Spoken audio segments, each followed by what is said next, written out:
आनंदी मालिकेच्या आजच्या भागामध्ये इथे आनंदी खूपच जास्त पॅनिक झालेली असते.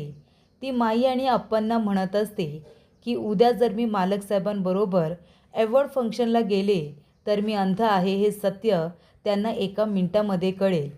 तेव्हा माई म्हणतात की आनंदी बाळा, तू इथे बस बरं, तू बस. तेव्हा आप्पा तिला म्हणतात, हे घे पाणी पी. आणि तिला म्हणतात, आनंदी, तू विनाकारण जास्त विचार करतेस आणि स्वतःला त्रास करून घेतेस. अगं, तू घरामध्ये सगळं कसं मॅनेज करतेस तसं तू बाहेरही मॅनेज करशील ना. आत्तापर्यंत किती छान पद्धतीने तू सगळ्या गोष्टी सांभाळून घेतल्यास, म्हणजे उद्यासुद्धा काहीच होणार नाही. आनंदी म्हणते, तसं नाही माई. अहो, घरामध्ये तुम्ही सगळेजण असता मला सांभाळून घ्यायला. मी पडले धडपडले तर मला सांभाळायला तुम्ही असता, पण त्या ठिकाणी कुणीही नसेल आणि मग मी कशी चालणार. त्याच्यामध्ये हे घर माझ्या सवयीचं झालं आहे. कुठून कुठे किचन आहे, कुठे देवघर आहे, कुठे डायनिंग टेबल आहे, या गोष्टीचा मी दिवस-रात्र अभ्यास केला आहे. तेवढी पावलं मी मोजून ठेवलेली आहेत. पण जर मी अवॉर्ड फंक्शनच्या ठिकाणी गेले तर तिथे मला सगळं काही अनोळखी असेल. मला कसं कळणार आहे कुठून कुठे जायचं ते? मला काहीसुद्धा कळणार नाही आणि मग मालक साहेबांना एका मिनिटातच कळेल की मला दिसत नाही ते. मला खूप भीती वाटते हो माई. तेव्हा माई म्हणतात, काळजी करू नको आनंदी, हे बघ सगळं काही नीट होईल. ती म्हणते, नाही नीट होणार. आता मलाच काहीतरी केलं पाहिजे. काही करून मला मालक साहेबांबरोबर अवॉर्ड फंक्शनला जाणं टाळायला पाहिजे. ती म्हणते, कसं करणार आहेस तू हे सगळं? ती म्हणते, कसंही करेन, पण उद्याचं जाणं हे टाळलं पाहिजे हे नक्की. मालक साहेबांना काहीतरी कारण देईन आणि मी जाणार नाही. तेव्हा इथे शिल्पा येते आणि टाळ्या वाजवते. शिल्पा टाळ्या वाजवतच आनंदी समोर येते आणि म्हणते, वा आनंदी वा, पहिल्यांदा काहीतरी चांगला विचार केला आहेस, कळलं ना. बरं झालं तू स्वतःहूनच ओळखलंस की उद्या अवॉर्ड फंक्शनमध्ये माझ्या भावाबरोबर जाण्याची तुझी लायकी नाही आहे. आणि म्हणूनच माझीसुद्धा तीच इच्छा आहे की काहीही झालं तरी उद्या तू युगंधरबरोबर अवॉर्ड फंक्शनला जायचं नाही. उगाच त्याच्याबरोबर तुझी तर इज्जत जाईलच, पण निंबाळकरांची सुद्धा इज्जत जाईल आणि माझ्या भावाने इतकी वर्ष कमावलेली इज्जत तू एका मिनिटामध्ये घालवशील. तेव्हा आप्पा म्हणतात, अगं पण शिल्पा, युगंधरने काल स्पष्ट शब्दामध्ये सांगितलंय ना की आनंदीला तो घेऊन जाणार म्हणून. मग आता ती नाही बोलली तर त्याला राग येणार नाही का? तेव्हा शिल्पा म्हणते की आता काय कारण द्यायचं काय नाही हे ती विचार करेल ना स्वतः तिच्या सुपीक डोक्यातून. आत्तापर्यंत नाही का तिने घरातली मोलकरीण म्हणून पृथ्वीसमोर, आपल्या मितालीसमोर कसं छान नाटक केलं. या घरातली मोलकरीण म्हणून राहिली आणि त्यांची जवळची मैत्रीणसुद्धा झाली आणि आपल्याला काहीही न विचारता सरळ चिठ्ठीमधून पृथ्वी आणि मितालीला सत्यसुद्धा सांगितलं. बरोबर ना. एवढी हिंमत तर तिने केलीच आहे ना.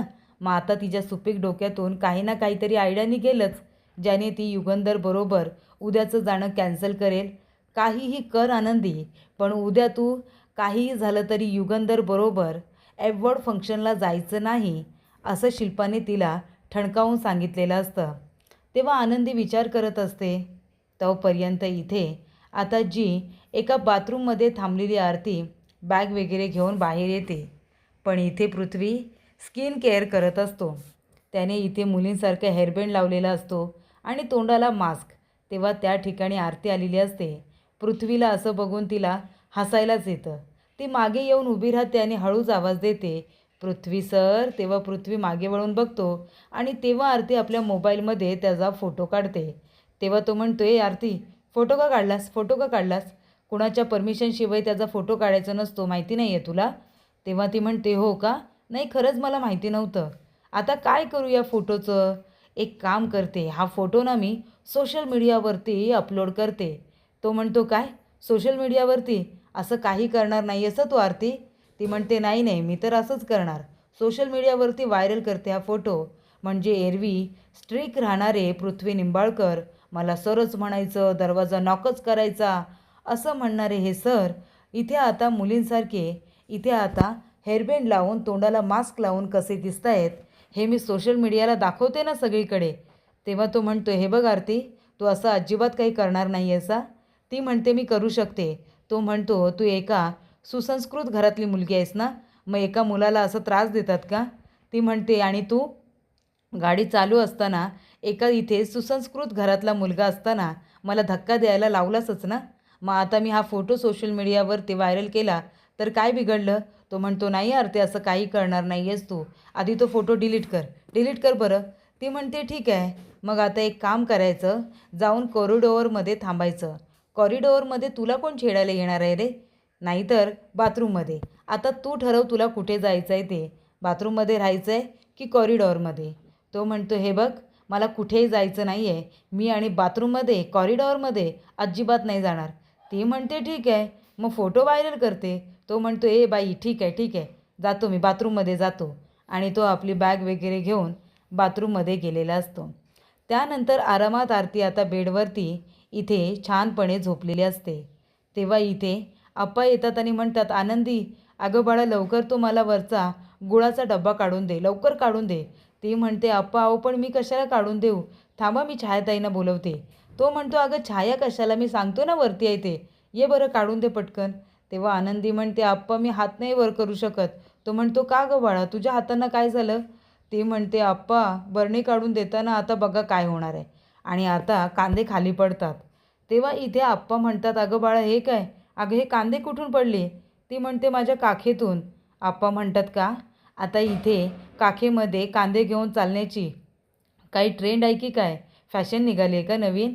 ती म्हणते, नाही आप्पा, अहो कांदे ठेवले ना की अंगातलं तापमान वाढतं ना, मग ताप येतो आपल्याला. माझी बहीण आहे ना धाकटी आरची, तिला जेव्हा शाळेत जायचं नसायचं ना, मग ती काखेमध्ये असे कांदे ठेवायची आणि मग तिला ताप यायचा. आम्हाला वाटायचं तिला खूपच ताप आहे, म्हणून आम्ही तिला राहायला सांगायचो. पण नंतर आम्हाला कळलं की ती काखेमध्ये कांदे ठेवते आणि तापमान वाढवते. आता मी पण तसंच करते ना. मला ताप आला आहे हे मालक साहेबांना कळलं की ते मला आपल्याबरोबर ॲवॉर्ड फंक्शनला घेऊन जाणार नाही. तेव्हा प्रेक्षकांनो, इथे आता माई तिचं बोलणं ऐकतात आणि मग इथे आनंदी म्हणते, बरोबर ना आप्पा? अहो काही झालं तरी मला ॲवॉर्ड फंक्शनला जायचंच नाही आहे. तेव्हा त्या ठिकाणी माई येतात आणि म्हणतात, आनंदी, तू अजिबात काळजी करू नको. तू ॲवॉर्ड फंक्शनला जाणार आहेस. तुझ्या प्रॉब्लेमवरचं सॉल्युशन मी स्वतः शोधून काढलेलं आहे. ती म्हणते, माई, म्हणजे नक्की काय केलं आहे तुम्ही?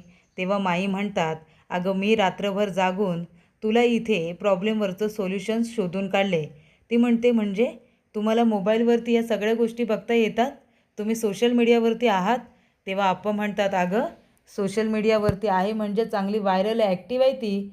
तुला माहिती आहे का तिचे फॉलोवर्स किती आहेत? 4K, 4,000 फॉलोवर्स आहेत तिचे. तिच्यावरती आता तिच्या वयावरती जाऊ नकोस.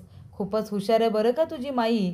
म्हणून तर मी तिला तिच्या सोशल मीडिया अकाउंटच्या नावाने बोलतो ना, फेअरलेस ब्युटी. तेव्हा प्रेक्षकांनो, इथे आता ती म्हणते, आनंदी, चल चल माझ्याबरोबर, तुझ्या प्रॉब्लेमवरचं सोल्युशन आलेलं आहे. त्यानंतर इथे विद्याधर चिठ्ठी वाचत असतो. आनंदीने लिहिलेलं असतं की, प्रिय पृथ्वी, मिताली, मी या घरातली नोकर आहे, पण मी तुमची बेस्ट फ्रेंडसुद्धा झाले. पण आपल्यामधलं हा जो काही फरक आहे ना, तो तसाच राहील. त्यामुळे मी इथून गेलेली बरी. तेवढ्यातच त्या ठिकाणी धनश्री येते आणि म्हणते, अहो, हे बघा मी तुमच्यासाठी काय आणले, तुमची फेवरेट इथे मटका बिर्याणी. तो म्हणतो, वा वा वा, मटका बिर्याणी, चल आता वाढ वाढ, लवकर ताटामध्ये वाढ. तेव्हा ती त्याला ताटामध्ये वाढते. तो म्हणतो, चल दे इकडं. आणि तो लगेच आता खायला सुरुवात करतो. तेव्हा पहिला घास खायला जाणार तेवढ्यातच धनश्री म्हणते, आव, मी तुमच्याशी थोडंसं बोलू का? तेव्हा तो म्हणतो, महत्त्वाचं आहे? ती म्हणते, हो. तो म्हणतो, हा बोल बोल, मग बोल जे काही आहे ते. तेव्हा धनश्री म्हणते की, तुमची तर पहिल्या दिवसापासून अशी इच्छा होती ना की इथे भाऊजींचं आणि आनंदीचं लग्न झाले, हे मुलांसमोर यावं. अशीच तुमची इच्छा होती ना की हे सगळं पृथ्वी, मिताली यांना कळावं की इथे भाऊजींनी दुसरं लग्न केलं आहे म्हणून. मग ती गोष्ट तुम्ही मुलांना सांगण्याचा प्रयत्न करत होता. मग तीच गोष्ट जर आनंदीने सांगितली तर मग तुम्ही एवढे का चिडलात?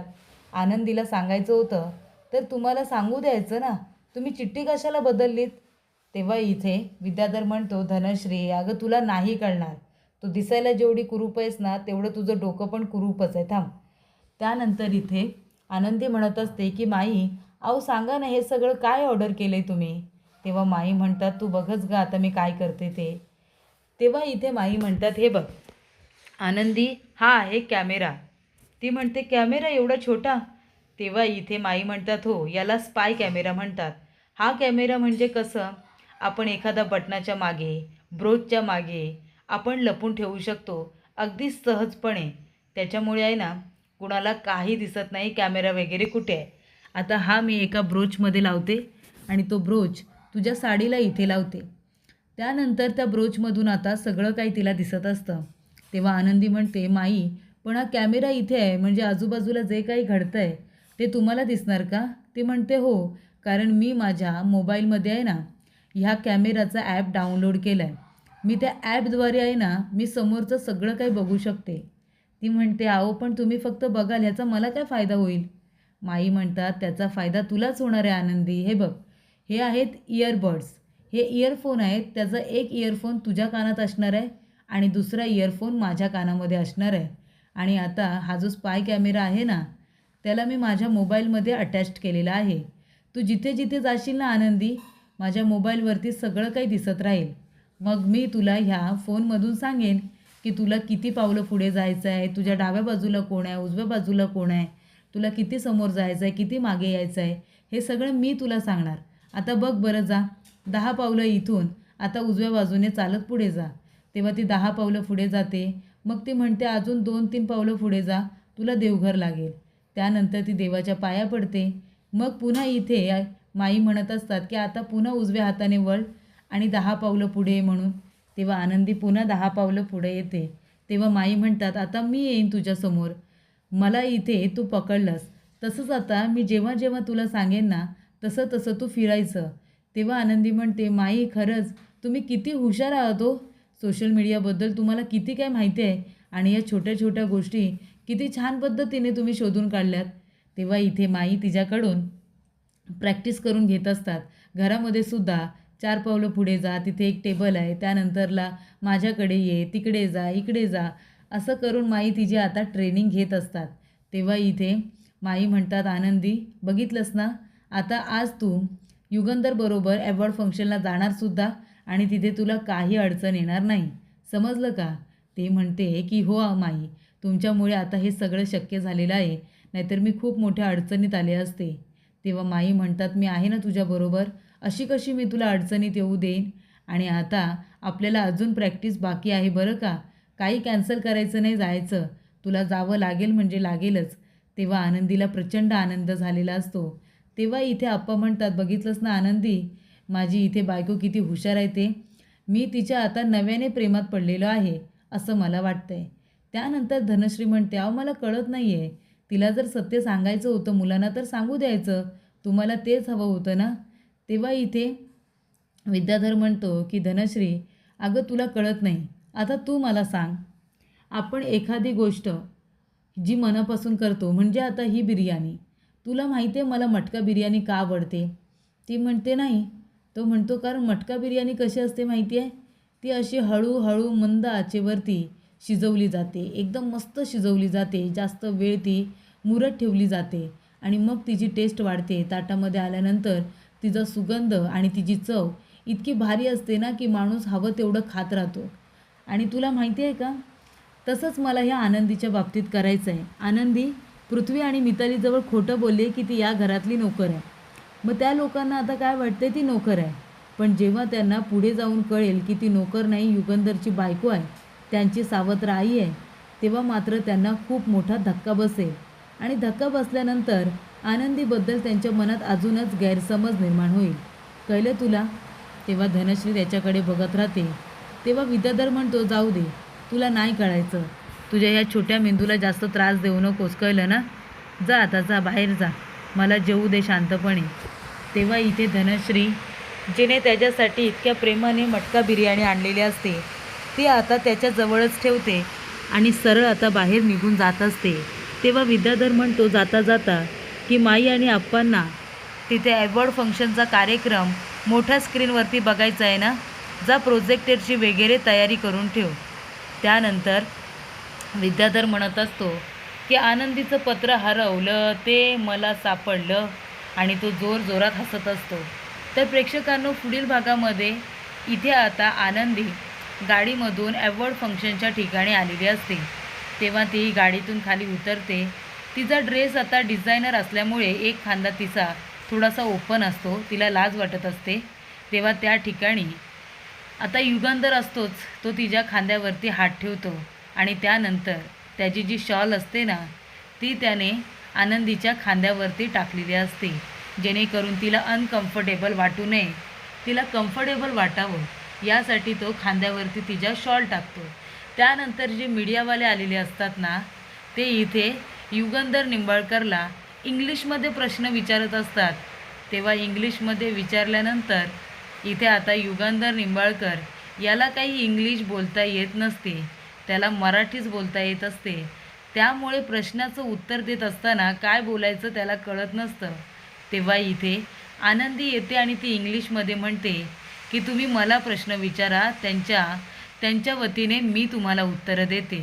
आणि त्यामुळे आनंदी असं इंग्लिशमध्ये बोलते की मी तुम्हाला इंग्लिशमध्ये उत्तरं देते त्यांच्या वतीने. ते ऐकल्यानंतर युगंधरला खूप मोठा धक्का बसतो की आनंदी इतकी हुशार आहे की तिला इंग्लिशसुद्धा बोलता येते. त्यामुळे त्याला आनंदीचा अभिमानच वाटत असतो.